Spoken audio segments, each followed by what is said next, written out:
నిన్న జగన్మోహన్ రెడ్డి వచ్చి జిల్లాకు అరాచకం అంటే ఈ జిల్లా ప్రశాంతంగా పోతుంది, పోలీసు డ్యూటీలు చేసుకుంటూ వాళ్ళు విధుల్లో వాళ్ళు సక్రమంగా నిర్వహిస్తున్నారు.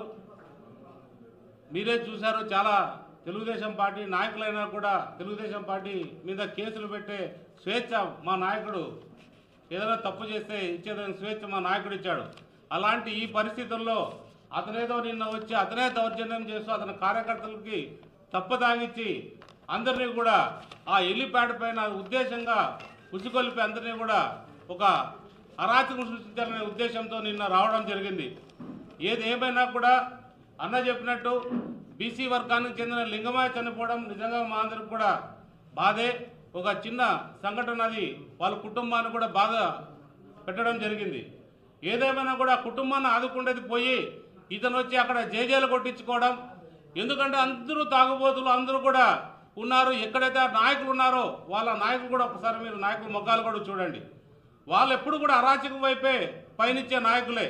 అంటే నేను ప్రత్యేకంగా దాన్ని చెప్పాల్సిన అవసరం లేదు.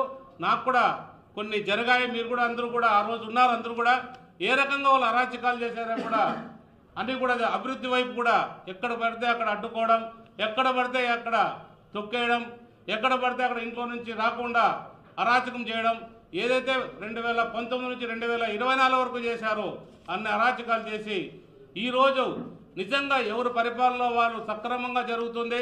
ఈరోజు పెట్టుబడులన్నీ కూడా వస్తున్నాయి. ఈ పెట్టుబడులను ఎలా అడ్డుకోవాలనే ఆ సంకల్పంతోనే ఈ రాష్ట్రాన్ని మరీ కూడా వెనక్కి తీసుకెళ్లాలనే సంకల్పంతోనే జగన్మోహన్ రెడ్డి మళ్ళీ అరాచకాలు మొదలుపెట్టాడు. ఇలాంటివి సాగవు. ఎందుకంటే మేము ప్రజల పక్షాన ఉన్నాం కాబట్టి ప్రజలందరూ కూడా మమ్మల్ని సమర్థించిపోతున్నారు. అభివృద్ధిని చేసి చూపిస్తాం. మా నాయకుడు ఎంతో గొప్ప మనసుతో ఈరోజు కూడా రాజధానిలో ఆయన గృహాన్ని కూడా ప్రారంభించేదానికి అంటే మేము అభివృద్ధి వైపు ఉన్నాం. నీలాగా అభివృద్ధిని అడ్డగించుకొని ఎక్కడ పడితే అక్కడ మా తెలుగుదేశం పార్టీ నాయకుల్ని ప్రజల్ని నిన్ను ప్రశ్నించడంలో ప్రతి ఒక్కరిని కూడా నువ్వు చంపడమో లేదా హింసించడమో లేదా రకరకాల కేసులు పెట్టడం ఇలాంటి కార్యక్రమాలే చేసుకుంటూ పోయావు. నీ పరిపాలనలో ఒక్క నాయకుడు కూడా బయటకు రాకుండా నీ పోలీసులను అడ్డం పెట్టుకొని ఆ రోజు నీ పరిపాలన సాగించావు. ఏదేమైనా కూడా నీకు మొన్నటితోనే 2024తోనే నీ శకం ముగిసింది. నువ్వు అనుకుంటున్నావు మళ్ళీ ప్రభుత్వం వస్తుంది, ఇదంతా ఒక కళ.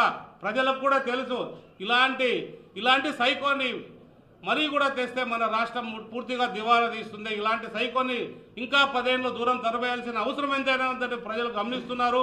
ఇంకా 10 ఏళ్ళు, ఈ 5 ఏళ్ళు, ఇంకో 10 ఏళ్ళు మా ముఖ్యమంత్రి చంద్రబాబు నాయుడు గారు ఈ రాష్ట్రానికి ముఖ్యమంత్రిగా ఉంటారు.